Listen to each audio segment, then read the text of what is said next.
Hi guys! Hi gozaimasu! Ngayon lalabas kami para bumili sa supermarket ng isasahog na gulay sa aming baon for 1 week. Pero dahil naisipan namin na baka may bulaklak na yung sakura doon, medyo gumayak kami ng kasama ko para makapag-picture. First time namin mararanasan ng sakura dito sa Japan, kaya na-excite kami. Ito ang napili kong outfit guys para sa araw na to. May kanya-kanya pala kaming bike na gamit, bigay ng aming company, kaya medyo mabilis kaysa maglalakad kami.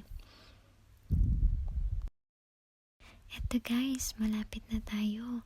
Yung nakikita nyo na parang may yellow at pink, doon tayo pupunta. Nakakamiss kasi ang ganda niya. Ganito pala ang feeling maka-experience ng sakura. Ito, lakad-lakad lang tayo. Medyo konti pa ang tao kaya hindi pa pahirapan mag-picture. Nakadami kami ng picture dito guys kasi sobrang ganda talaga. Ang mga iba nga, nagdala ng sarili lang banig at nagpiknik sa lilim ng mga puno. Ganon din siguro ang gagawin namin pag magkakasama kami ng mga senpai namin. Nung natapos kami mag-picture, pumunta na kami dito sa supermarket para bumili. Abay, pagkamahal nga ng bilihin, pero wala tayong magagawa, kailangan nating kumain. Nung pauwi na kami, maganda din mag-picture sa mga yellow na bulaklak, kaya tumigil kami saglit.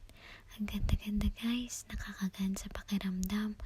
Nung nasatisfy na kami sa aming picture, umuwi na kami. Hanggang sa next video, see you!